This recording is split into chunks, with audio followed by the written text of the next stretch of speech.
Bata pa lamang si Kevin ay mulat na siya sa kahirapan. Elementarya pa lang ay nagsimula na siyang magbenta ng mga kakanin para makatulong sa gastusin ng pamilya. Hirap na ang kanyang ama dahil sa 5 silang lahat sa pamilya. Kahit magtrabaho ito maghapon hanggang gabi, ay hindi pa rin kasyang kinikita dahil pagsasaka lang ang alam nitong trabaho.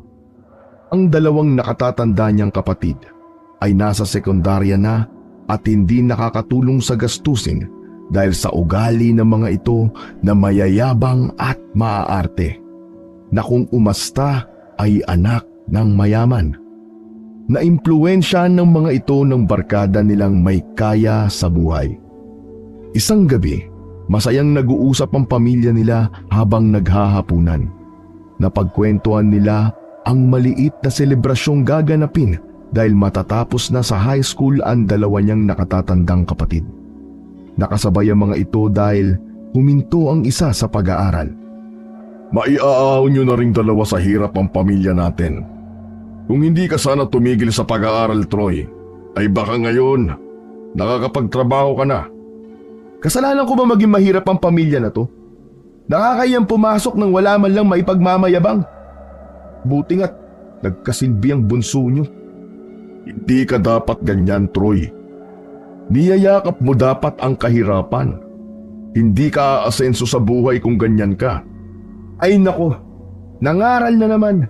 Buti sana kung kada pangaral ay yumayaman kagad tayo, di aasenso na tayo nun pa. Ama na yan. Ikaw, Troy, hindi mo dapat pinagtataasan ng boses ang tatay mo, ha? Wala namang masama sa pangaral niya. Dapat matuto kang makinig. Ang pag-asenso ay nasa pagsusumikap. Ang pangarap ay gabay namin sa inyo para makapamuhay kayo na maayos. Igilan niyo na yan. At may maganda akong balita sa inyo. Biglang sumaya si Kevin nang marinig ang sinabi ng ina. Ano po yun, Nay? Hindi ka na magiging bunso, Kevin. Magkakaroon ka na ng kapatid. Talaga po? Ayos po yun. May matatawag na rin akong bunso.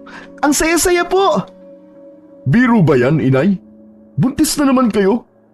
Hirap na nga kayo ni tatay na palamunin kami tapos may madadagdag na naman? Ang sikip na nga ng bahay na to. Diba? Ang sikip na ng bahay natin para sa 5 tapos magdadagdag pa kayo ng isa? Ano ka ba naman, kuya? Hayaan nyo na yan. Andyan na yan eh. At wala na tayong magagawa pa. Saka, ang saya kaya nun. Sana, babae po si bunso. Troy, ano ba nangyayari sa yung bata ka? Bakit ganyan ka magsalita? Ganyan ba ang itinuro sa eskwela? Isa pa, biyaya ng Diyos ang kapatid nyo. Hindi ka dapat nagagalit. Di suluhin nyo yan. Pagkatapos ng graduation, aalis na ako sa bahay na to. Huwag na kayong mag-abala pang hanapin ako. Magpapabuhay lang kayo sa akin. Matututo lang kayong umasa. Dahan-dahan ka sa bibig mo, Troy. Hindi kita pinalaking ganyan. Kahit kailan, hindi ako magpapabuhay sa mga anak ko. Tandaan nyo yan! Tama na, Troy. Tatay mo ang kausap mo. Matuto kang rumispeto. Ako din. Sasama na lang ako kay Kuya Troy. Papunta na rin ako sa syudad. Ano mapapala ako dito? Kahirapan lang. Sawa na akong maging mahirap. Ano ba kayo, kuya? Aalis kayo? Saan kayo pupunta? Sa tingin nyo ba, mabubuhay kayo sa pupuntahan nyo? Akala nyo ba matatanda na kayo? Kung gusto mong manatili dito, Kevin, wala kaming pakialam. Total, paborito ka naman ng nanay. Basta kami, aalis kami dito. Wala namang problema, kuya. Kung ayaw nyo na dito, wag lang kayo magsalita ng masama. Kung ganyan kayo ng ganyan, kahit buong katawan pang itrabaho nyo ay hindi kayo aasenso. Katulad ba na nangyari sa inyo, tay? Pagkasaad noon ay napatayo na sa kinakausap si Troy. Dumiretso na ito palabas ng kanilang munting bahay. Napahilot na lamang sa sentido ang kanilang ama. Hayaan mo na, Ronaldo. Maiinit lang ang ulo ng mga anak mo. Bukas, maayos na rin sila. Asya, ililigpit ko lang itong mga pinagkainan at maghuhugas na rin ako ng pinggan. Ikaw, Kevin, gumawa ka ng takdang aralin mo ha. Sige po inay, maglilinis po muna ako ng katawan. Kailangan ko po talagang pagbutihan ng pag-aaral para makakuha po ako ng scholar ni Mayor. Nabalitaan ko po kasi sa nanay ng kaklase ko na may pa-scholar daw po si Mayor sa mga estudyanteng matataas ang marka. Kapag napili po ko, hindi na po natin po problemahin ang pag-aaral ko sa high school. Lumipas ang ilang mga araw at matatapos na rin ang taon ng pasukan. Nakapagmarcha ang mga kapatid ni Kevin sa graduation ng mga ito kasi halos bumagsak na ang mga grado. Pagkatapos ng seremonya, ay hindi na mahagilap ng kanilang magulang ang mga kapatid ni Kevin. Labis na nag-aalala ang kanilang mga magulang. Kevin anak, umuwi ka na. Kailangan may mauna sa bahay dahil baka umuwi lang ang mga kuya mo. Kayo po? Hahanapin namin ang nanay mo mga kapatid mo. Nandito pa yun sila. Alam kong hindi pa sila nakakalayo. Mukha yatang tinutuon ng dalawa ang balak nilang paglalayas, Ronaldo. Anong mangyayari sa dalawang yun? Mapapariwala lang sila sa ginagawa nila. Hahanap pa natin sila dito. Baka sumama lang sa mga kaibigan nila para doon magsaya. Kevin, umuwi ka na sa bahay. Hintayin mo ang mga kuya mo doon. Opo, itay. Mag-iingat po kayo ni nanay. Inaantok na si Kevin sa kakaantay sa magulang niya. Binabina ang mga ito sa paghahanak sa kanyang mga kapatid. Malalim na ang gabi at hindi pa rin umuuwi ang kanyang mga kuya. Nasaan na kaya sila? Ano na kayang nangyayari? Gabing-gabi na, wala pa sila.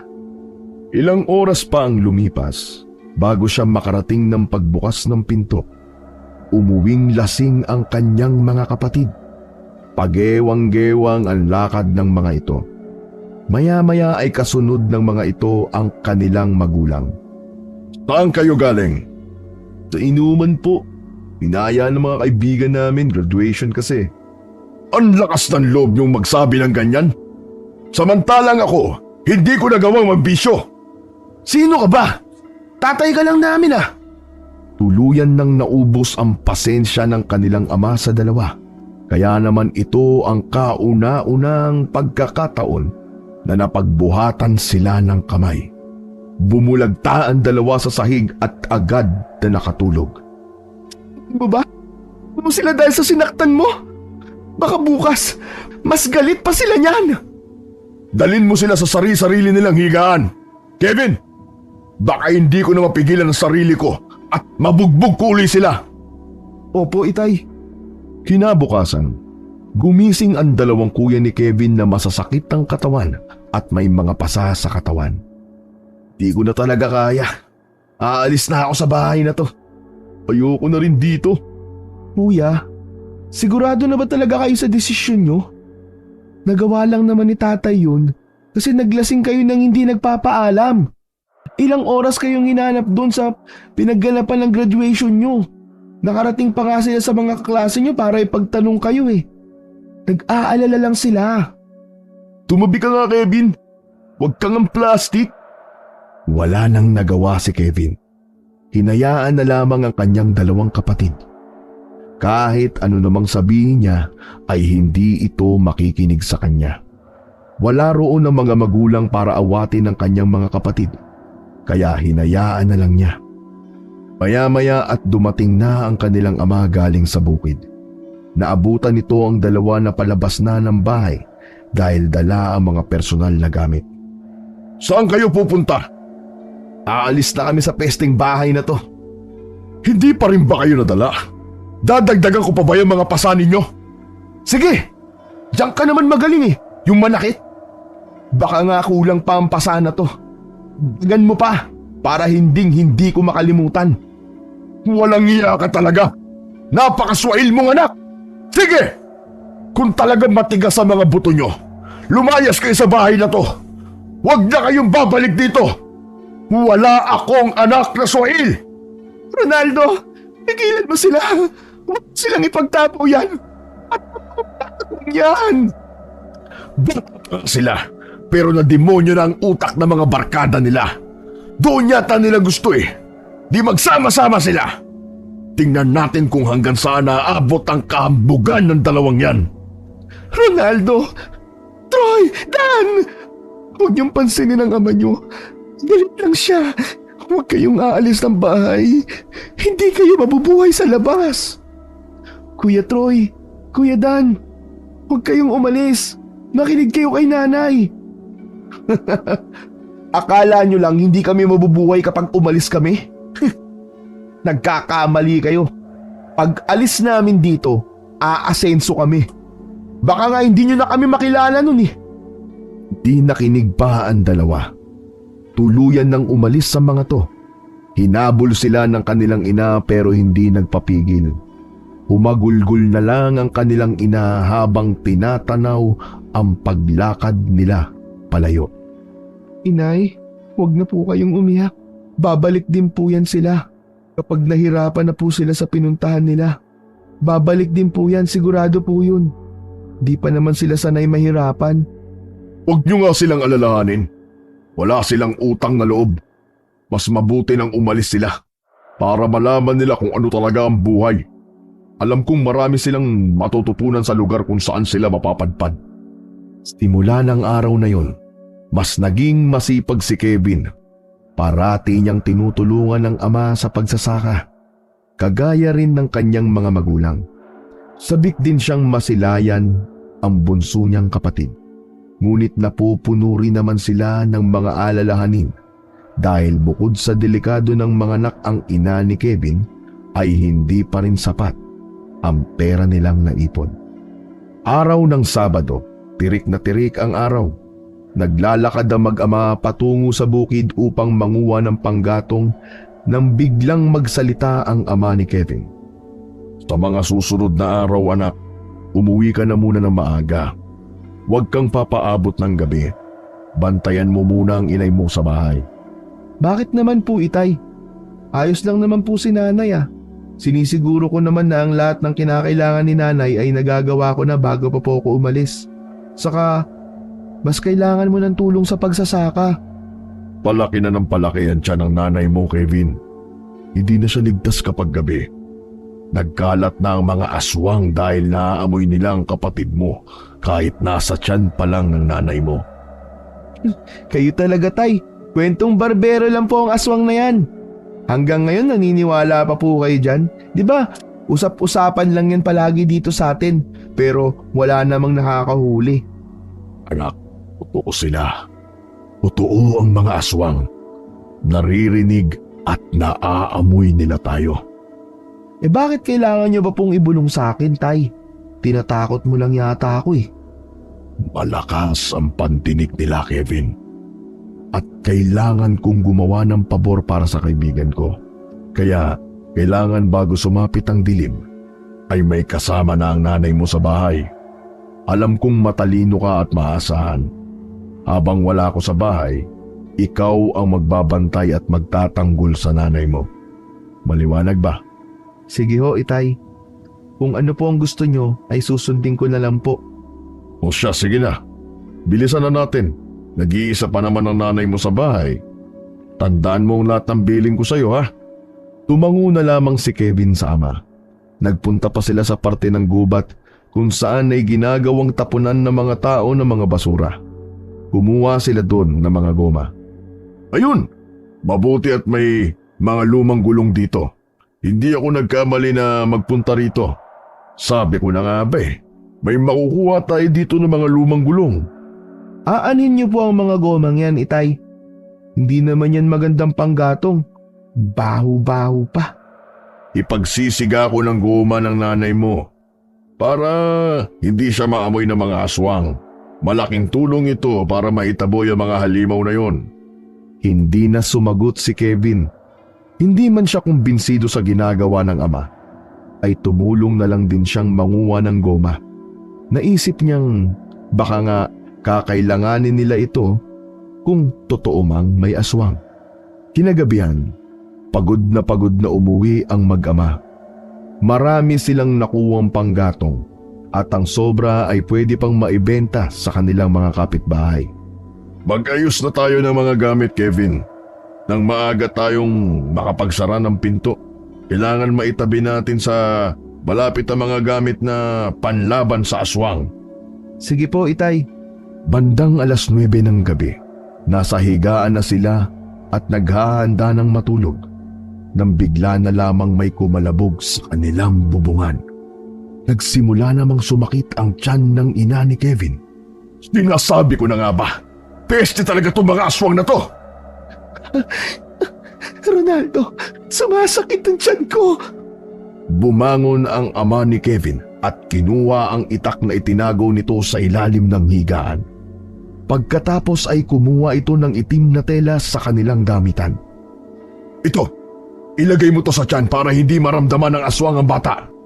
Nakiramdam sa paligid ng ama ni Kevin habang nakaupo sa upuan sa kusina. Maya-maya ay nakarinig sila ng asong umaalulong sa labas ng kanilang tahanan. Dala ng kuryosidad ay tumayo si Kevin sa kanyang pagkakahiga at bahagyang sumilip sa may siwang ng kanilang pinto. Napako siya sa kanyang kinatatayuan nang makita ang isang malaking itim na asong nakaharap sa kanilang pintuan na tila ba naghahantay ng lalabas doon.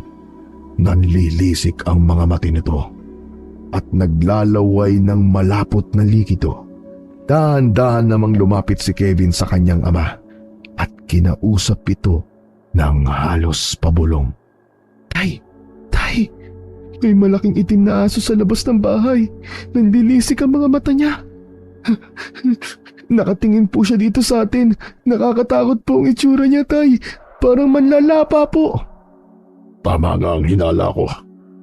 Huwag ka nang bumalik doon at baka kumapano ka pa. Kunin mo ang isa pang itak sa ilalim ng higaan natin. Kailangan maging handa ka kung sakaling makapasok ang asong yon. Huwag kang magdadalawang isip na tagain yon. Po, nakakatakot naman po. Pero bakit po ganun ng asong yun, Tay? Hindi yun aso, anak. Aswang yun. Po, kailan pa po naging aswang ang aso? Ganun po ba ang itsura nila? Kaya nilang magpalit sa anyong hayop para lang maitago ang totoo nilang itsura. Ganun po ba yun? Nakakatakot nga pala talaga ang mga aswang. Sige, doon ka na sa higaan. Tabihan mo na ang iyong ina. Paano po kayo, Tay? Hindi po ba kayo matutulog? Kailangan kong magbantay. Mabilis makatunog ang aswang kapag alam nilang wala ng bantay. Sasalakay sila. Sinunod ni Kevin ang utos ng ama. Sa paghihintay niya sa gagawin ng aswang ay nakatulog na siya. Magbabandang 12:00 nang magsimulang kumalabog ang kanilang pinto. Kasabay pa nito ay ang paulit-ulit na pagkatok. Tatayo na sana si Kevin nang magising siya para pagbuksan ang pinto nang bigla siyang pigilan ng kanyang ama. Saan ka pupunta? Bubuksan ko lang po ang pinto, Itay. Kanina pa po may kumakatok, baka importante po ang sadya niya. Hindi yan tao. Dito ka lang. Huwag mong bubuksan. Ano po ang ibig niyo sabihin, Itay? Aswang yan, Kevin. Kung tao yang nasa labas ng pinto, baka kumakatok yan sabay sabing tao po. Pero kumakatok lang, di ba? Huwag kang palilin lang sa ganyang taktika nila. Kapag binuksan mo ang pinto, mabilis na makakapasok ang aswang at lalapain niya tayo. Tumahimik ang paligid ng ilang minuto pagkatapos ay kumalabog uli ang pinto ng sobrang lakas. Tumayo ang ama ni Kevin at sumilip sa siwang ng pintuan. Inutusan si Kevin ng kanyang ama na dagdagan pa ng goma ang apoy sa kalan. Kaagad namang sumunod si Kevin. Maya-maya ay nasira ang pansara ng pinto dahil sa malakas na pagtulak ng malaking aso sa labas. Paulit-ulit nitong dinamba ang pinto hanggang sa tuluyan itong mabuksan. Nakapasok ang aswang sa kanilang bahay. Nagsimula nang manginig si Kevin at ang kanyang ina sa takot. Kahit ano man ang mangyari, protektahan mo ang nanay mo, Kevin! Hindi pa man nakakasagot si Kevin, ay kaagad nang sinugod ng kanyang ama ang aswang. Pulang-pula ang mga mata ng malaking aso at nanlilisik pa habang nakatingin sa kanyang ina na tila ba matagal nang naglalaway sa sanggol sa tiyan. Nakita ni Kevin na diretso lang ang tingin ng malaking aso sa tiyan ng kanyang ina. Mabilis niyang hinarang ang sarili para maitago sa kanyang likod ang ina. Takot na takot sila habang pinapanood ang ama ni Kevin habang nilalabanan ang malaking aso gamit ang matalim na itak. Napahiyaw naman si Kevin nang makita ang ama na nakalmot ng aswang. Itay! Ronaldo! Mag-iingat ka! Sinubukan pa rin bumangon ng ama ni Kevin. Sa kabila ng hapdi at pamamanhid na nararamdaman sa katawan dahil sa atake ng aswang. Napahagulgul naman ng ina ni Kevin dahil sa takot na takot ito at sobrang nag-aalala sa asawa. Hindi nito malaman kung tutulungan ba ang asawa o mananatiling nagtatago sa kanilang silid. Maya-maya ay napadako ang paningin ni Kevin sa nakabukas na pintuan. Nakita niya na may isa pang aswang na papalapit sa direksyon ng kanyang ama. Kaya naman, dali-dali niyang inihagis sa aswang ang hawak na itak bago pa ito makalapit sa kanyang ama at tumarak ang itak na yun sa likod ng aswang. Napahiyaw naman ang aswang sa sakit pagkabigla sa ginawa ni Kevin. Lalong nagalit ang aswang sa kanila dahil nagkasugat ang aswang sa likod nito. Galit itong umatras hanggang sa tuluyang lumayo.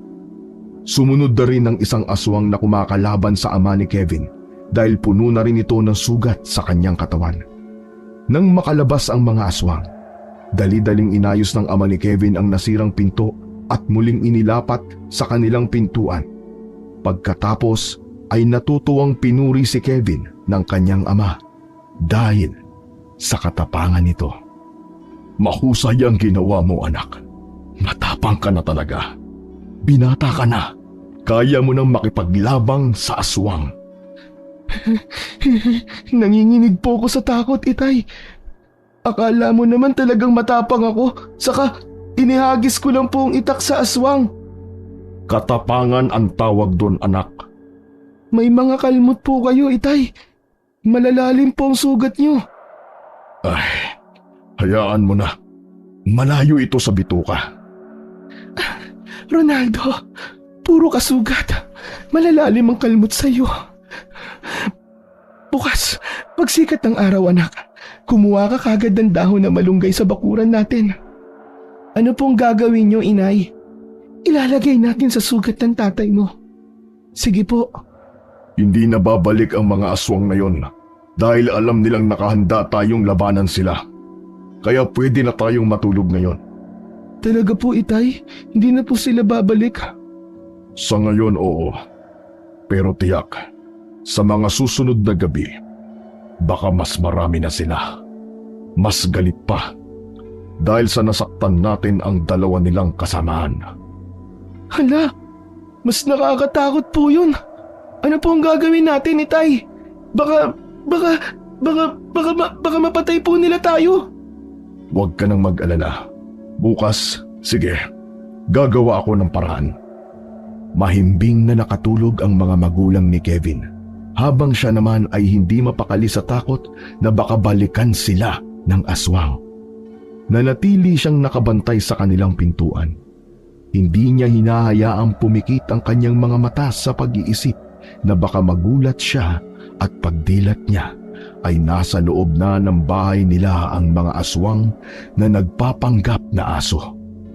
Kinaumagahan, ginising si Kevin ng kanyang ina. Hindi niya namalayan na nakatulog din pala siya sa kakabantay. Kevin, anak, gumising ka na. Inay, bakit po? Pumunta ka sa bahay ng Kahose. Si Kahose? Yung albularyo po? Bakit po, Inay? Oo, anak. Sunduin mo siya para magamot ang tatay mo. Si tatay po? May sakit? Bakit po? Ay, inaapoy siya ng lagnat dahil sa malalim ang sugat niya. Kaya dalian mo na, anak. Sunduin mo na agad si Kahose sa bahay nila. Sige po, Inay. Nagmamadali si Kevin sa pagpunta sa bahay ng albularyo. Humihingal siya nang makarating doon. Tulungan niyo po ako, Kahose. Kailangan po kayo ng tatay ko. Anong nangyayari sa iyong bata ka? Kanino ka bang anak? Ang aga-aga mong pumarine. Anak po ko ni Ronaldo at Luzmina. Ikaw na ba ang anak ni Ronaldo? Na paano ang tatay mo? Mataas po ang lagnat niya. Kasi po, sinalakay po kami ng aswang kagabi. Aswang? Bakit naman kayo sasalakayin ng aswang? Saka, paano mo nasabing aswang yon? Sabi po ni tatay, aswang yun kasi gusto daw pong kainin ng kapatid ko na nasa tiyan po ni nanay. Diyos kong bata ka. Umarap tayo. Kailangang malapatan agad ng lunas ang tatay mo. Mabilis na naglakad ang dalawa papunta sa bahay ni na Kevin. Pagdating nila doon, ay kaagad na sumalubong ang ina ni Kevin. Jose, si Ronaldo! Nasaan siya? Nasa silid, inaapoy ng lagdat at bumubula ang kanyang bibig. Normal lang yan kung ang sugat niya ay mula sa mga kalmot at kagat ng aswang. Pupuntahan ko na siya para magamot ko. Dito po, sumunod po kayo sa akin. Nang matapos lunasan ng manggagamot ang ama ni Kevin, sinabihan sila na hayaan itong makapagpahinga. Matapos ang ilang araw ay gagalin na rin daw ito. Jose, may sakit ang asawa ko. Hindi niya magagawang labanan ng mga aswang. Paano kapag bumalik sila mamayang gabi? Yun na nga ang inaalala ko. Uuwi muna ako sa amin para makakuha ng ilang gamit. Magpapaalam din ako sa asawa ko. Kailangan dumito muna ako para masamahan ko kayo. Ano palang lagay ng mga aswang bago sila umalis dito? Ang pagkakaalam ko po maluba ang sugat nila. Ibig sabihin, babalik talaga sila para maghiganti. Delikado kung kayo lang ang nandito. Sandali pala. Hindi ba't 3 lalaki ang anak ninyo? Nasaan ang 2? Ina nga po, naglayas sila. Sobrang tigas ng ulo ng 2 yun. Nakuha pa nilang maglayas sa ganitong pagkakataon. Hayaan mo, babalik din ang mga yon. Uuwi muna ako para makabalik agad mamaya. Ikaw, Kevin. Po? Matapang kang bata. Bantayan mo ang magulang mo habang hindi pa ako nakakabalik. Tandaan mo, ang mga aswang, hindi lang sila sa gabi sumasalakay. Po? Ibig sabihin, pwede po silang bumalik ngayon? Tama ka. Pero hindi kayo sasaktan ng mga yon dahil mahina sila kapag araw. Aaligid lang sila at magbabatsyag. Kaya talasan mo ang iyong pakiramdam at paningin. Maghanda ka lagi ng maraming bawang at asin. Hindi kayo dapat maubusan nun.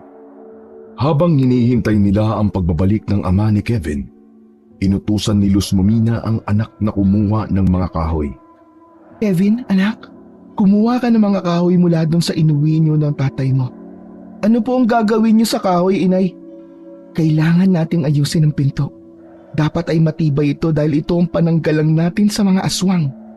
Kailangan din nating tibayan ang pinto sa kusina, pati ang mga bintana. Sige po, inay. Kukuha na po ako ng mga kahoy. Kukunin ko na rin po ang martilyo at ang lagayan ng pako ni tatay. Ako na ang kukuha ng martilyo at pako. Yung mga kahoy na lang ang kunin mo. Sige po, inay. Nakailang balik na si Kevin sa paghahakot ng mga kahoy. Pinagtulungan nila ang pag-aayos ng mga pinto at bintana. Pero wala nang kahoy na natira. Ito na lang ba ang kahoy, anak? Opo, inay. Marupok na po ang natira dun kaya hindi ko na po dinala dito. Paano to? Hindi pa natitibayan ng pinto sa kusina pati ang bintana dun. Pupunta po ako ng gubat, inay. Mga ngahoy po ako. Marami po kami nakita ni tatay na tuyong kahoy dun. Kukunin ko po. Kaya mo? Sigurado ka? Opo, inay. Sige, anak. Anak, mag-iingat ka. Yung kaya mo lang ang buhatin at kunin mo. Opo, ako na po ang bahala. Huwag na kayo mag-alala, inay. Mag-iingat naman po ako. Mabilis namang kumilos si Kevin pagdating sa gubat. Nakatuon lang ang atensyon niya sa pangunguha ng mga kahoy. Iniipon niya muna sa isang tabi ang mga tuyong sanga na nakikita niya. Tumitingin-tingin siya sa kanyang paligid para magagilap ng mga kahoy nang may naaninag siyang kubo sa di kalayuan. Bakit may kubo dun? Bakit pa yan nandyan? Ang tagal na naming nagpabalik-balik ni tatay dito, pero ngayon ko lang napansin ang kubo na yan. May nakatira kaya dyan? Dahil sa kuryosidad ni Kevin, pinuntahan niya ang kubo. Pumatok siya roon pero wala namang tao. Walang tao? Baka itinayo lang ito dito kasi ginagawang pahinga ng mga nagpupunta dito. Sa kakasilip niya sa loob ng kubo mula sa butas ng sawali ng pinto, hindi niya sinadyang maitulak yun dahilan para mabuksan ang pintuan. Nabuksan? Tumambad sa paningin niya ang loob ng kubo na wala namang gaanong laman. Malinis ang kubo at iilan lang ang gamit na nakita niya roon. Mukhang ang pahingahan lang to. Wala kasing mga gamit. Ilang pirasong damit lang ang meron na nakasabit sa dingding. Uy, meron pa palang isang unan. May kumot, banig at kulambu rin. Teka, makaalis na nga. Makauwi na nga, baka hinihintay na ako ng inay. Mag-aalala yun kasi tumatagal na ako dito sa gubat. Paalis na siya nang makaramdam si Kevin ng kakaiba. Tila may tumutulak sa kanya na pasukin ang kubo. Huminto siya sa paglalakad at maya-maya ay muling nilingon ang kubo. Hindi naman siguro masama kung papasok lang saglit. Hindi na siya nakatiis. Pinasok niya ang kubo at nagtingin-tingin doon. Maya-maya ay napigilan siya nang makarinig ng kakaibang tunog. Tila isa itong batingaw na umaalingaw-ngaw ang tunog sa loob ng kubo. Nanuot yun sa kanyang pandinig. Napatakip siya ng tenga dahil sumasakit na ang kanyang ulo sa naririnig niyang ingay. Maya-maya ay may nakita siyang isang liwanag ng gasera. Ano yun? Bakit may umiilaw dun? Parang dun nang gagaling yung tunog na naririnig ko. Nang lapitan niya ito, nakita niya ang isang kakaibang buto. Ano to? Bakit nagliliwanag? Parang buto. Anong klaseng buto to? Yan ang mutya galing sa buto ng puno ng bani. Hala! May nagsalita! Teka, sino ka? Napatingala si Kevin para hanapin ang nagsalita. Malaki ang boses nito at pakiramdam niya ay malaking tao. Nanlaki ang mga mata niya nang makita ang malaking kakaibang nilalang na puno ng balahibong katawan. Malapad ang mukha nito habang tinitingnan siya. Sa'yo ba ang buto na to? Ito na, hindi ko naman nanakawin yan eh. Ito, ibinabalik ko na sa'yo. Hindi. Tagabantay lang ako niyan. Matagal na akong naghihintay na may mapapadpad dito sa gubat at magmamay-ari ng mutya. Ngayon, matatapos na rin ang aking pagbabantay dahil may nakakuha na. Ikaw na ang may-ari ng mutyang yan, bata. Po? Ako? Naku, hindi po ako marunong magpatubo ng halaman. Palagay ko, hindi mabubuhay ang buto na to sa akin. Sabi po ng tatay ko, wala raw akong kakayahan sa pagtatanim. Hindi kagaya niya. Lahat kasi ng buto na pinupunla ko ay hindi naman po nabubuhay. Kaya isinasama na lang ako ni tatay kapag anihan na. Pasensya ka na ah. Ano palang klaseng nilalang ka? Aswang ka rin ba? Hindi ako aswang. Pero ang mutya na yan, para sa'yo na. Itago mo, bata. Hindi yan ipinupunla. May taglay na kapangyarihan ng buto na yan. at ikaw lamang ang makakatuklas nito. Makakatulong yan sa'yo lalo na kapag ikaw ay nasa panganib. Salamat at kinuha mo na yan. Makakabalik na rin ako sa amin. Teka, sandali lang! Hindi na napigilan ni Kevin ang pag-alis ng kapre. Hindi niya malaman ang gagawin sa butong hawak niya. Gulat na gulat din siya dahil ang kubo na kanyang nakita ay bigla na lang naglaho na para bang hindi talaga yun napunta doon. Walang bakas na natayuan ng kubo ang lugar na iyon. Ala, nakakatakot naman. Bakit ganun? Bakit bigla na lang nawala ang kubo kasabay ng pag-alis ng halimaw na yun? Naku, teka, makauwi na nga. Ibinulsa niya ang buto na nakuha dahil sa pag-aakalang baka balikan yun ng kakaibang nilalang. Baka magalit ito sa kanya sakaling maiwala niya. Pagkatapos ay kaagad na binuot ni Kevin ang mga tuyong kahoy na kaya niya lang buhatin at nagmamadaling umalis sa lugar na yon. Ilang minuto na siya naglalakad nang mapansin niyang malayo na ang kanyang nararating pero hindi pa rin siya nakakalabas ng gubat. Teka, ano nangyayari? Naligaw na yata ako Pero imposible naman. Alam ko ang daan pabalik sa amin pero bakit hindi pa rin ako nakakalabas ng gubat? Nasaan na ba ako? Hindi kaya naliligaw na ako ng higanting mabalahibong yun dahil sa buto na nakuha ko? Pero ang sabi niya kasi, sa akin na raw to. Ano naman ang gagawin ko dito? Dapat ibalik ko yun sa kanya.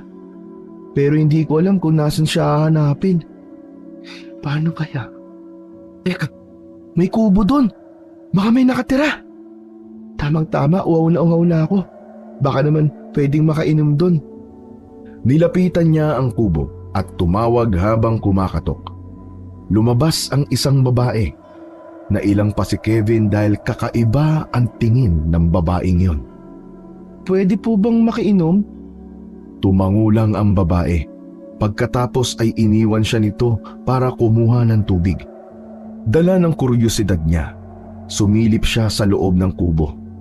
Bumaliktad kagad ang kanyang sikmura nang makita ang nasa loob nito. Isang bungulang tao ang nakapatong lang sa ibabaw ng lamesa. Halos maduwal siya nang maamoy ang masangsang na nanggagaling sa loob ng kubo ng babae. May nakita rin siya na malaking tipak ng karne na di niya alam kung anong hayop ito. Nilalangaw ang karne na yon. Napaatras na lamang siya. Sakto namang lumabas ang babae dala ang isang pitsil na may lamang tubig at isang baso. Salamat na lang po. Hindi na po ako nauuhaw. Sige po, aalis na po ako. Pagtalikod niya, narinig niya ang sinabi ng babae. Galit ang boses nito pero halatang nagtitimpi. Sinabi nitong maghihiganti sila sa ginawa nilang pagpatay sa kanyang kapatid. Papatawad lang daw sila ng kanilang angkan kapag ipinaubaya nila ang sanggol sa tiyan ng kanyang ina. Yun daw ang kapalit ng buhay na kinitil nila. Ang kapatid ko? Hindi maaari. Hindi ako papayag. Hindi niyo masasaktan ang kapatid ko. Kasalanan niyo yun. Sumalakay kayo. Hindi kami pagkain ng mga aswang. Lalong binalot ng takot si Kevin nang makita niya ang agarang pagpapalit ng anyo ng babaeng aswang. Nahati ang katawan nito matapos maglabasan ang pangil at matutulis na mga kuko.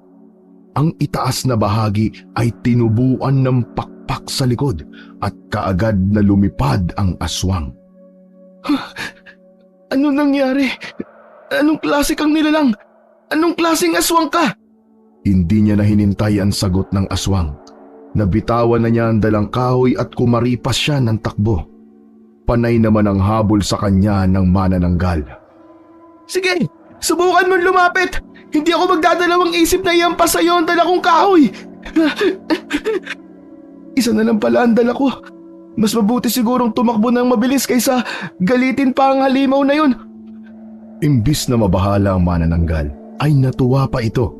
Humalakak ito ng malakas, dahilan para mapakapit si Kevin ng mahigpit sa hawak na tuyong kahoy. Alam niyang wala siyang laban sa manananggal na yon. Pero malakas ang loob niya. Dahil walang kasama si Kevin, tuwang-tuwa naman ang aswang. Sa akin. Kahit saan ka pa pumunta, bata, mabul kita. Gagawin kitang pagkain ngayong araw. Isa ka lang laman ng tiyan ngayon. Hindi! Saka, paano kang kakain kung putol na ang katawan mo? Kapag bumigat ang bituka mo dahil sa kabusugan, lalaylayan at sasabit sa puno tapos mamamatay ka na. Sabi ni Ka Jose, mahina raw ang aswang kapag araw. Bakit ikaw? Nakakalipad ka pa. Nagpapaliwala ka naman sa mga walang alam. Sinasabi lang namin yon para isipin ng mga tao na walang aswang kapag may araw pa. Pero kapag kagaya nitong may pagkain na lumalapit, bakit naman hindi namin kukunin, di ba? Isa tong biyaya. Nagsimula ng atakihin si Kevin ng aswang. Sinubukan siya nitong dakitin. Mabuti na lamang at maliksi si Kevin. Mabilis niyang nailaga ng aswang. Siya naman ang umatake. Hinampas niya ng dalang kahoy, pero tinawanan lamang siya ng aswang. Tumatagaktak na ang pawis ni Kevin dahil sa pagod niya sa pagtakbo habang iniiwasan ng manananggal. Hanggang sa naisipan na lamang niyang inisin ito habang nakatago sa makapal na nagtataasang damo. Akala ko ba malalakas kayong nilalang, ha? Bakit hindi mo ako kayang patayin? Lumapit ka dito! Hulihin mo ako! Pagkarinig ng aswang sa sinabi niya, naging desperado na ito sa pag-atake sa kanya. Mangmang kang bata ka! Hinahamon mo talaga ako! Masyado kang batapang! Aalisin ko ang tapang mong yan! Nagkamali ng sugod ang aswang dahil pinuntahan nito ang damuhan na hindi niya pinagtataguan. Naging daan ito para mahampas ni Kevin sa likod ng aswang gamit ang hawak niyang kahoy. Hindi niya ito tinigilan hanggang sa mapansin niyang nasisira na ang pakpak nito. Walang iya kang bata ka! Humanda ka sa akin! Galit na galit ang aswang. Ipinagaspas nito ang pakpak at muli siyang sinugod. Hindi na siya nakakilos. Nakita na lang niya ang sarili na sinasakal ng aswang. Hindi na siya makapagsalita at hirap na siyang makahinga. Nanlalambot ang kamay niya nang hawakan ang kamay ng aswang. Pilit niyang inaalis ang pagkakasakal nito sa kanya. O ka ngayon, gagawin kitang pagkain. Pasaway kang bata ka! Maya-maya, napansin ni Kevin na nanghihina na ang aswang. Tila nauubusan na ito ng hangin. Hirap na itong huminga. Bumitaw ang aswang sa kanya at inilayo ang sarili nito. Anong meron ka? Bakit nauubusan ako ng hangin kapag hinahawakan kita? Anong kapangyarihan ang meron ka? Ha? Wala naman akong ganun. Napaisip si Kevin. Naalala niya ang sinabi ng kapre tungkol sa buto na ibinigay sa kanya. Kung ganun, talagang may kakaibang kapangyarihan ng buto ng bani na yun. Kailangan ko na makaalis dito bago pa makabawi ng lakas ang aswang. Alam mo ba ay makakatakas ka sa akin? Kahit ano pang takbo mo, mauhuli rin kita. Nakakalipad ako. Babalikan ko ang pamilya mo. Kakainin ko kayong lahat. Ginalik niyo na kami ng gusto. Uubusin namin kayo! Hindi na nilingon ni Kevin ang manananggal kahit ano pang sigaw nito. Nakatuon lang ang tingin niya sa daan palabas ng gubat. Ilang minuto rin siyang naglakad at tumakbo bago makarating sa kanilang bahay. Ganun na lamang ang panlalaki ng mata ng kanyang ina nang makita siya. Kevin, anak! Bakit ngayon ka lang? Ano nangyari sa'yo? Sobra mo akong pinag-alala. Akala ko'y kung napano ka na. Saan ka ba nagsususuot na bata ka? Hindi mo ba alam na alalang-alala na sa'yo ang iyong ina? Kasi po, naku, mahaba pong kwento. Pwes, Ikwento mo. Mabuti at nakauwi ka bago magdilim. Nako, kung nasa gubat ka pa, baka hindi ka na makabalik pa.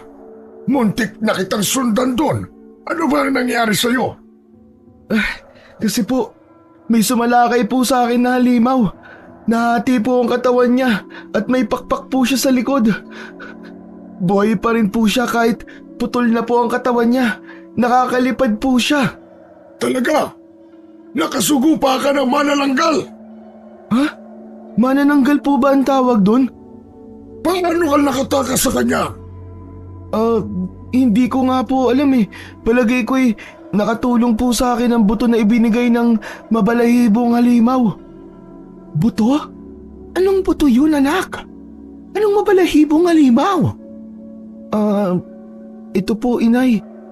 Sabi po niya, buto raw po ito ng puno ng bani. Isa raw po itong mutya. May kapangyarihan daw po ito na makapagliligtas po sa akin sa lahat ng uri ng panganib. Hahawakan sana ng ina ni Kevin ang buto pero pinigilan siya ni Ka Jose. Huwag mong hawakan yan. Ang mutya na yan ay natatangi lamang para sa kanya. Ibinigay sa kanya ang mutya ng tagapag-alaga nito dahil siya ang karapat-dapat na magmay-ari nito. Klaseng bagay yan. Anong klaseng halimaw yun? Bakit ibinigay niya sa anak ko ang delikadong bagay na yan? Paano kung dahil dyan ay lalo siyang pag-inita ng mga aswang? Hindi mangyayari yon dahil isa yang proteksyon. At tanging si Kevin lamang ang makakatuklas ng kapangyarihan ng mutya. Dahil siya at ang mutya ay iisa. Kevin, iho, itago mong mabuti ang mutya na yan. Huwag na huwag mong ibibigay sa iba. Huwag mong ipagyayabang. Ilihim mo lang ang bagay na yan. Dahil kapag ipinagmayabang mo, mawawalan yan ng bisa. Ano pong gagawin ko dito? Nakakatakot po, Ka Jose. Hindi yan kinatatakutan. Isa yang gantimpala para sa mabubuting bata. Malalaman mo ang gamit niyan habang ikaw ay lumalaki. Mapalad ka kasi may nagbigay sa'yo ng ganyang bagay. Si tatay po, kumusta na siya? Pinuntahan ni Kevin ang ama sa silid. Inaapoy pa rin ito ng lagnat. Hinipo niya ang noo nito at kinausap. Itay, magpagaling po kayo. Malapit na pong gumabi. Paano po kami ni nanay kapag bumalik ang mga aswang? Ang sabi ng aswang na nahahati ang katawan, babalik daw po sila, galit na galit po sila. Maghihiganti raw po sila, tatay. Tatay, gumaling na po kayo. Napansin ni Kevin na nagliwanag ang buto na hawak niya. Naisipan niyang ilapat iyon sa noo ng kanyang ama. Bahagyang umungol ang kanyang ama at maya-maya ay dumilat. Nang mawala ang liwanag ng mutya, nawala na rin ang mataas na lagnat ng kanyang ama. Anong nangyari? Nawala bigla masamang pakiramdam ko. Po, magaling na po kayo, tay. Nay, Ka Jose! Si tatay po magaling na! Dali-daling pumasok ang dalawa sa silid para tingnan si Rolando. Awa mo, Kevin. Palagay ko po, inay, napagaling po ng mutya ang sakit ni tatay. Nakakapagpagaling ang mutya? Aba, ayos pala kung ganon. Hanggang sa dumating na ang gabi. Naghahapunan na sila nang magtanong si Ronaldo kay Kevin. Ano pala ang sinabi mo kanina, Kevin? Na maghihiganti ang mga aswang sa atin? Sila ang may atraso sa atin. Tapos sila pa ang may ganang magsabi niyan? Ang sabi po ng manananggal sa akin, itay, napatay daw po natin ang kapatid niya. Hindi raw sila titigil hanggat buhay ang bata sa tiyan ni inay. Yun daw po ang kapalit sa kinuha natin buhay sa kanila. Galit na galit daw po ang lahi nila sa atin. Jesus Marios! Ano nang gagawin natin, Ronaldo? Tiyak na sasalakay na naman ngayong gabi. Magdoble ingat na lang tayo Luzmina, magsuot ka ng itim na bestida. At mamaya, bibigyan kita ng langis. Ipahid mo yun sa tiyan mo. Pagkakain, magsaboy naman tayo ng asin sa labas ng bahay para hindi na makalapit ang mga aswang. Maraming salamat po sa tulong nyo, Mang Jose. Ganun talaga. Dapat ay nagtutulungan tayo. Kailangan din pala natin magsabit ng langis sa may pintuan at bintana. Kapag kumulo ang langis na yon, ibig sabihin may aswang sa paligid. Kailangan natin yon para makapaghanda tayo agad kapag nariyan na sila. Nang gabing yon, halos hindi sila makatulog sa takot. Sa kakahantay nila sa mga aswang, dinalaw na sila ng antok. Nahihimbing na sila ng magising si Kevin dahil nakarinig siya ng mga pagaspas ng pakpak na nasa itaas ng kanilang bubungan. Kagaya yun ang tunog ng pakpak ng babaeng nahahati ang katawan. Nandito na sila. Ginising na ni Kevin ang kanyang ama. Tay! Tay! Mukhang nandito na po ang mga aswang. Ano? Nasaan? Nasa taas po. Pakinggan niyo po. Lumilipad sila sa bubungan natin. Palakas ng papalakas ang pagaspas ng pakpak na nagmumula sa higit sa iisang manananggal. Maya-maya, nagising na rin si Ka Jose. Narinig niyo ba yun? Mukhang mga manananggal yun ah. Halika Ronaldo, labasin natin. Sige. Dinala ng ama ni Kevin ang kanyang itak habang si Ka Jose naman ay bitbit ang kanyang latigo na gawa sa buntot ng pagi. Hindi naman iniwan ni Kevin ang kanyang ina na mahimbing na natutulog sa silid. Nakiramdam si Kevin sa paligid. Naririnig niya ang ama at si Ka Jose na itinataboy ang mga aswang. Nag-iingay na ang mga manananggal sa kanilang bubungan. Umuungol silang parang mga ibong malalaki, kasabay ng mga pagaspas ng kanilang mga pakpak. Maya-maya ay nakita naman ni Kevin na nagliwanag ang mutya sa kanyang bulsa.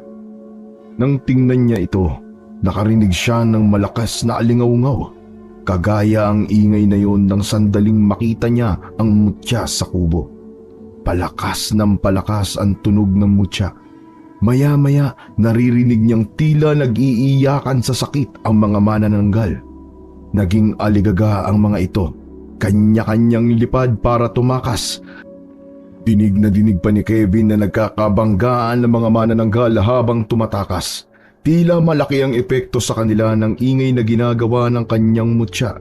Nang makaalis na ang mga manananggal, nawala na rin ang ingay at ang liwanag ng mutya na sa tingin niya'y siya lamang ang nakakakita at nakakarinig niyon, maliban sa mga kalaban.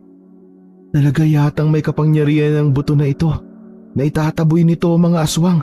Ang galing naman. Kamangha-mangha. Kinabukasan, nagpaalam na si Ka Jose sa ama ni Kevin para umuwi. Pero tuwing gabi ay pumupunta doon ng lalaki para samahan sila. Alam nilang hindi sila tatantanan ng mga aswang hanggat hindi nakakapagiganti ang mga ito. Pero ilang gabi na ang lumipas ay wala ng aswang ang bumalik sa bahay nila Kevin. Kung kaya't nagpaalam na si Ka Jose na uuwi na dahil mukhang natatatakot na ang mga aswang na bumalik.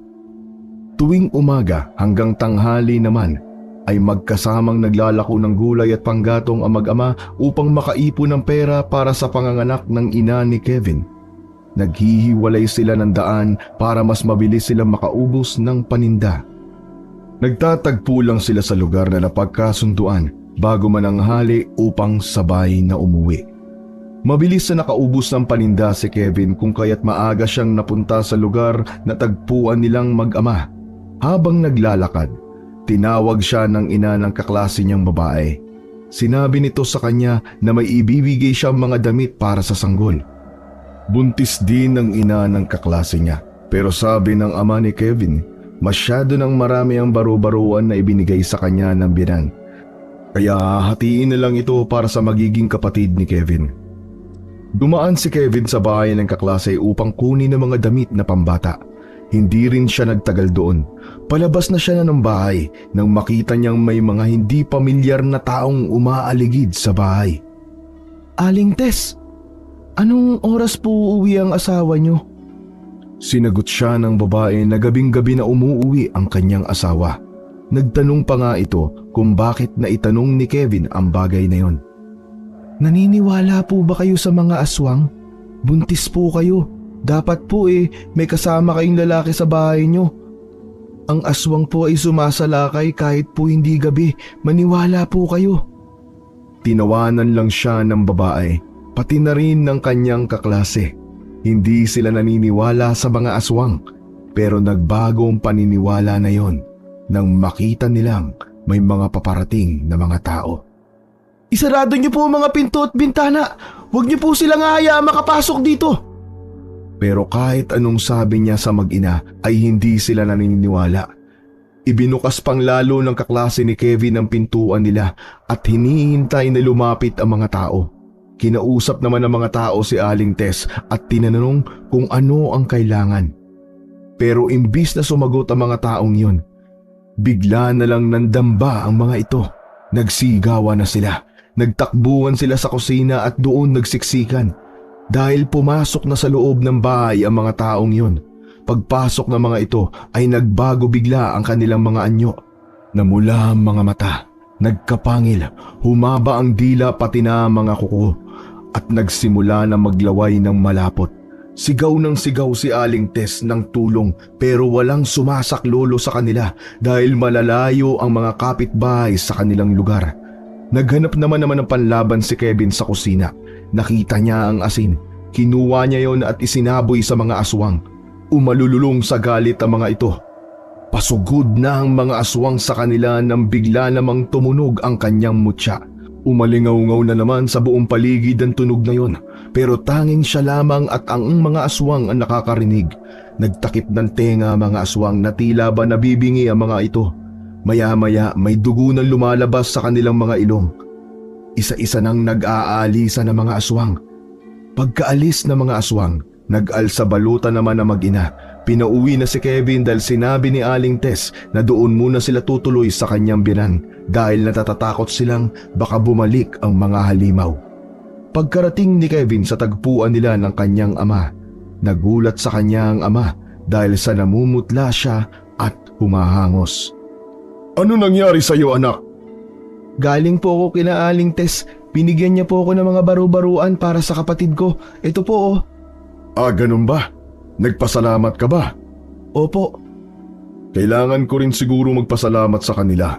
Hindi na tayo bibili ng mga damit ng kapatid mo. Di ba buntis din si Tess? Bakit nagbigay pa siya ng mga damit gagamitin din niya yan? Marami daw po kaya ipamimigay na lang niya. Wala na po sila, tay. Umalis na po sila kaagad. Kanina po kasi sinalakay sila ng mga aswang. Talaga? Ano nangyari? Nasaktan ba sila? Hindi po, tay. Yung mutya po kasi itinaboy nito ang mga aswang. Talaga, anak? Kung ganun, makapangyarihan nga ang mutya mo. Kailangan mo yang ingatan. Opo, itay. O siya, halika na. Umuwi na tayo. Ilang araw na ang lumipas. Naging usap-usapan sa kanilang baryo nangyari kay Aling Tess at sa kaklase ni Kevin. Nalaman ng lahat na talagang may umaatake ng aswang at hindi ito basta haka-haka lang. Dahil sa pangamba ng mga tao, tuwing gabi nagroronda ang mga barangay tanod mula alas 10 ng gabi hanggang alas 3 na madaling araw. Sa tuwing umaatake ang aswang, nagkakataon naman na naroon sa lugar ang mag-amang Kevin at Ronaldo. Umiiwas na ang mga ito. Kinatatakutan sila ng mga aswang dahil sa mutya na hawak ni Kevin. Pero dahil doon, kumalat ang balita na kaya sila iniiwasan ng mga aswang ay dahil aswang din sila. Dahil sa kumakalat na balita, napapunta si Jose sa bahay ni na Ronaldo. Bakit ganon na mga tao? Matagal na kayong naninirahan sa baryong ito. Pero nagagawa pa nila kayong paghinalaan na aswang. Di ba sila nag-iisip? Hindi natin sila masisisi. Natatakot ang mga aswang sa amin dahil sa mutya na hawak ng anak ko. Kaya pinangingilagan kami ng mga tao. Huwag kayong mag-alala. Baka makinig sa akin ang mga kababaryo natin kapag kinausap ko sila na hindi kayo aswang. Ayos lang na pagchismisan nila kayo. Pero wag na sanang umabot sa puntong baka lusubin nila kayo dahil sa inyo na iparatang ang mga kaguluhan na ginagawa ng mga aswang. Ano ang gagawin natin? Kailangan makahuli tayo ng isang aswang para mapatunayan natin sa kanila na hindi kayo ang salot sa baryo natin. Paano natin gagawin yun? Kung ang mga aswang mismo ay umiiwas na sa amin. Kaya nga, mag-isip tayo ng paraan. Nang dumating ang pasukan, naging tampulan ng tukso si Kevin. Pinagkakaisaan siya ng mga kaklase niya. Sinasaktan siya ng mga ito para magalit dahil para sa kanilang paniniwala, lalabas ang pagiging aswang ni Kevin kapag nagalit siya. Wala namang ginawa si Kevin kung hindi ang umiwas na lamang. Lalong nagtaka mga kaklase ni Kevin dahil sa sumunod na araw ay nakita nilang mabilis maghilom ang mga sugat niya. Lalong nadiin si Kevin na aswang siya dahil sa kakayahan niyang pagalingin ang mga sugat ng ganon kabilis. At dahil doon, nagpasya si Kevin na huminto muna sa pag-aaral. Ano Kevin? Hindi ka pwedeng huminto sa pag-aaral. Paano na ang kinabukasan mo? Gagaya ka pa ba sa mga kuya mong walang mga kinabukasan? Paano po kasi? Pinagkakaisaan po ako ng mga kaeskwela ko. Ano pong gagawin ko, Itay? Huwag mo silang pansinin. Hayaan mo sila. Nakakagalit na po kasi sila, Itay. Baka hindi na po ako makapagpigil at magantihan ko po sila. Yan anak. Yan ang wag na wag mong gagawin. Anak, kahit apihin ka nila ng gusto, wag kang gaganti. Alalahanin mo hindi ka ordinaryong bata. Titigil din ang mga yan sa pananakit sa'yo. Magsasawa din yan sila. Dahil sa payo ng kanyang ama, hinayaan lang ni Kevin ang kanyang mga kaklase. Iniwasan na lang niya ang mga ito. Pero isang hapon, habang pauwi si Kevin galing sa eskwelahan, nakita niyang sinalubong siya ng ama. Tay, saan po kayo pupunta? Sinusundo ka. Nag-aalala kasi ako sa iyo anak. Baka pagkaisaan ka na naman ng mga kaklase mo. Hindi naman po. Iniiwasan ko po sila ngayon. Mabuti naman. Halika na. Umuwi na tayo. Saan po pala kayo galing, Tay? Parang hindi po kayo galing sa bahay ah. Dinaanan ko mga kapatid mo. May nakapagsabi kasi sa akin na nakita sila sa kabilang bayan. Nagtatrabaho daw dun bilang mga kargador sa palengke. Kinukumbinsi ko sila na umuwi na. Pero talagang nagmamatigas sila. Hindi ko naman alam ang gagawin sa mga kuya mo. Mas gusto pa nila na magtrabaho kaysa sa mag-aral. Hayaan niyo na po, Itay. Hindi pa po siguro sila natututo. Uuwi din po yan sila, kuya. Kapag napagod na po yan sila sa pagtatrabaho, uuwi rin po yan. Kevin, anak, ipangako mo na pag dumating ang araw, hindi ka magtatanim ng sama ng loob sa mga kuya mo, ha? Saka kapag kailangan nila ng tulong, huwag kang magdadalawang isip na tulungan sila. Kahit ganun sila, kapatid mo pa rin sila. Opo, Itay. Huwag po kayo mag-alala doon. Kuya ko po sila. Kapatid ko po sila. Kaya hindi ko po sila kayang tiisin. Napakabuti mong bata. Kaya siguro napili kang maging tagapag-alaga ng mutya kasi may mabuti kang puso. Habang naglalakad ang mag-ama, bigla na lang may sumalubong sa kanila na ilang mga tao. Tay, sino po sila? Para pong sinasadya nila na hararangin tayo. Huwag kang matakot, anak. Dito ka lang sa likuran ko. Kayo! Ano bang gusto nyo? Bakit kayo umaharang sa daraanan namin? Ayaw namin nakalabanin ka, Ronaldo. Iisang lahi lang tayo. Kaya kung ako sa'yo, huwag mo nang subukang harangin at pigilan ang mga ginagawa namin. Pareho lang naman tayo ng pinanggalingan. Kaya sana, para sa katahimikan ng lahi nating aswang, magkasundo na tayo. Manahimik ka na lang. Hayaan mo kami sa ginagawa namin kung ayaw mong maging kabayaran ang pamilya mo. Tay, ano pong sinasabi nila? Huwag mo silang pansinin, anak. Wala akong kinalaman sa inyo. Kung ano man ang ginagawa nyo, wala akong pakialam. Pero kapag pamilya ko na ang pinag-uusapan dito, ibang usapan na yon. Huwag niyong sasaktan ang pamilya ko. Tinawanan lang siya ng mga taong yon. Pagkatapos silang kausapin ay umalis na rin ang mga ito. Pagkaalis ng mga ito ay napansin ni Kevin ang mga kaklase niyang nagtatago sa damuhan. Narinig ng mga ito ang mga nangyaring usapan. Dali-daling umalis sa mga kaklase niya. Iba na ang kutob ni Kevin sa kilos ng mga ito. Tay, Ano yun, anak? narinig po ng mga kaklase ko ang usapan nyo.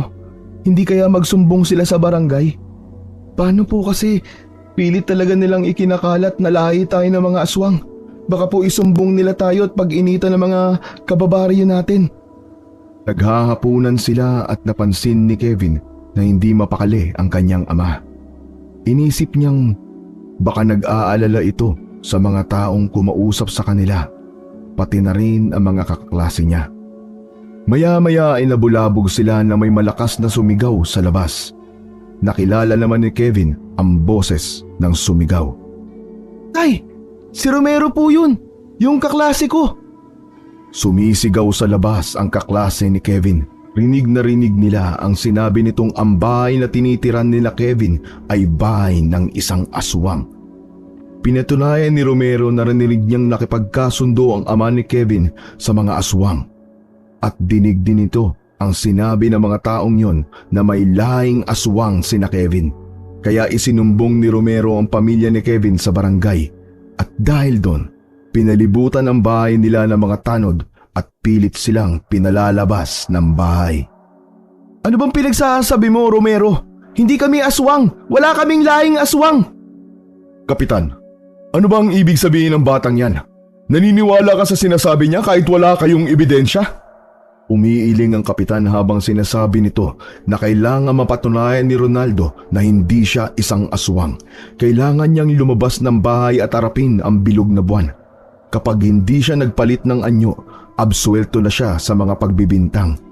Nakita ni Kevin ang pamumutla ng kanyang ama. Nakita rin niya na nanginginig ang kamay nito pero hindi ipinapahalata. Maya-maya dumating naman si Ka Jose. Kapitan, ano bang kaguluhan nito? Matagal nang naninirahan dito ang pamilya ni Ronaldo. Bakit ngayon nyo lang sila pinagbibintangan ng ganyan? Hindi pinansin ng kapitan ang sinabi ni Ka Jose. Sa halip ay lumapad ang ngiti sa labi niya nang tingalain niya ang bilog na buwan. Hindi siya nagsasaaswang kagaya ng inaakala nyo. Dahil wala siyang dugong aswang. Puro pambibintang lang ang ginagawa nyo sa kanila. Kahit anong sabihin nila ay walang nakikinig. Nananatili ang mga tao nakapalibot sa bahay nila Kevin at hinihintay ang pagbabagong anyo ng kanyang ama. Naiiyak na si Kevin at ang kanyang ina sa mga nangyayari. Ronaldo, sabihin mo sa kanila, aalis na lang tayo sa lugar na to. Hayaan na tayong umalis para sa ikapapayapa na ng lahat. Hindi, Luzmina. Hindi sila makikinig. Anong gagawin natin ngayon? Umalis na kayo ni Kevin. Sumama na kayo kay paring Jose. Tay, ayoko. Hindi ka namin iiwan dito. Sumama ka na, anak. Wala naman silang mapapatunayan. Iligtas mo ang nanay mo, paring Jose. Isama mo ang aking mag-ina. Ako na ang sasama kay Kapitan. Kapitan, sasama na ako sa inyo. Pero huwag niyong sasaktan na mag-ina ko. Pabayaan niyo na sila. Ngumisi lang ang kapitan. Sinabi nitong walang pwedeng tumakas dahil kung sino ang tatakas, sila ay aswang. Pero dahil isinuko ng ama ni Kevin ang sarili, itinali ito ng mga tanod. Pakawalan niyo ang tatay ko! Napakasama niyo! Pakawalan niyo siya! Mas lalong nagulat ang lahat nang biglang magkulay pula ang buwan Nagsimulang magpumiglas sa pagkakatali ang ama ni Kevin. Itay! Huwag ka nang manlaban! Mas lalo lang tayo masasaktan! Gusto nyo talagang patunayan ko ang paratang nyo? Pakawalan nyo ang mag-ina ko! Wala silang kasalanan dito! Ako na lang ang parusahan nyo! Nagsimula ng manlisik ang mga mata ng ama ni Kevin. Ilang segundo pa ay nagsimula ng maging mabalahibo ang katawan nito. Tinubuan ng mga matutulis na pangil at mahahabang kuko. Sa isang iglap lang ay naputol kaagad ang mga taling nakapalupot sa katawan nito. Nagsimulang gumalaw ang ama ni Kevin. Sobrang liksi at bilis nito na hindi na malayang nasa likod na ng mga taong nakapalibot sa kanila. Hindi! Tay! Mabilis na hinablot ni Kause sina Kevin at Luzmina. Tumakas na tayo! Pabayaan na natin sila! Kailangan na ninyong makalayo sa lugar na ito! Si Ronaldo, hindi totoo mga nakikita ko. Hindi siya yun. Hindi siya ang asawa ko. Hindi aswang ang asawa ko. Itay! Umalis na tayo dito, kung hindi, madadamay din kayong dalawa. Tara na! Habang tumatakas sila, naka-alerto naman si Kause dahil alam niyang maraming aswang ang nasa paligid.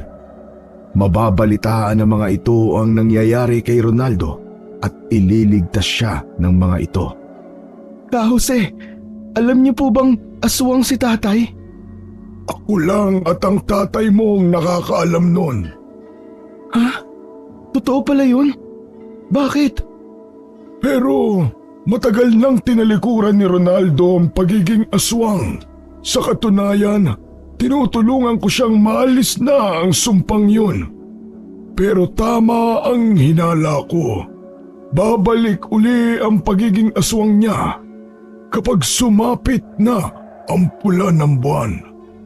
Wala na tayong magagawa pa kung hindi ang iwanan siya dahil kung hindi, pati kayo ay papatayin ng taong bayan.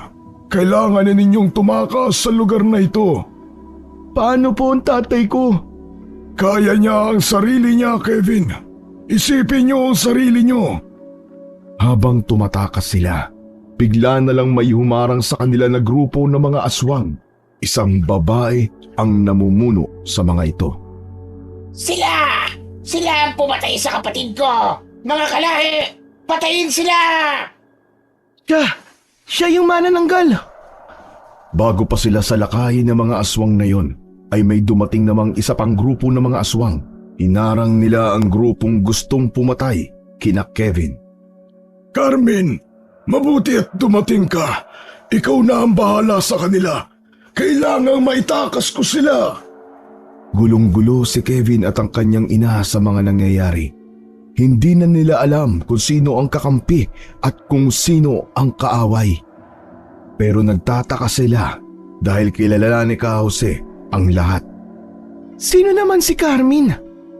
Kapatid siya ni Ronaldo. Kapatid ni tatay? Kung ganun, aswang talaga si tatay. Habang tumatakas sila, nilingon pa ni Kevin ang mga aswang na naglalaban-laban.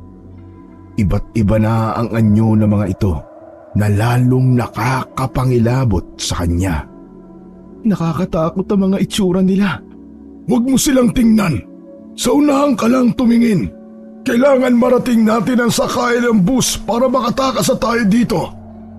Mahigit sang oras din silang naglakad takbo hanggang sa marating nila ang kalsada. Naghintay sila doon ng masasakyan. Kahit anong sasakyan ang dumating ngayon, sumakay na kayo. Pagkatapos ay magpababa kayo sa sakay ng bus. Luzmina, narito ang pera. Kunin mo. Alam mo na kung saan kayo pupunta. Mas ligtas kayo kung uuwi mo na kayo sa inyo. Ang asawa ko. Ako na ang bahala sa kanya. Sasabihin ko sa kanya kung nasan kayo. Mapupuntahan niya kayo kagad. Ang mahalaga, makaalis na kayo sa lugar na ito. Si Trio, si Dan, ang mga anak ko. Pag-uusapan namin ni Ronaldo ang tungkol doon. Alam kong sa bahay din pupunta si Ronaldo. Sasabihin ko sa kanya kung nasan kayo. Jose, salamat sa tulong mo. Aasahan kong pupuntahan kami ni Ronaldo kasama ng mga bata. Maghihintay ako. Yun ang dapat mong gawin. Maghintay ka lang. Aba, teka, may dumarating na sasakyan. Mukhang pribadong truck. Sandali, paparahin ko. Pagkapara ni Ka Jose sa sasakyan ay nakiusap siya sa mga sakay nito na pasakayin sina Kevin at Luzmina hanggang sa sakayan ng bus. Mababait ang mga sakay ng truck at pumayag naman sila. Pinasakay ang mag-ina at ibinaba sa sakayan ng bus. Nay, paano po tayo? Saan po tayo pupunta? Paano po si tatay? Ang mga kuya ko? Ano na pong mangyayari sa kanila? Magtiwala tayo kay Ka Jose. Tiyak na mapapasunod niya ang tatay at mga kapatid mo sa pupuntahan natin. Doon muna tayo sa lola at lola mo. Pagdating natin doon, anak, huwag ka magkikwento sa kung ano nangyari ha. Lihim lang natin ang lahat ng ito.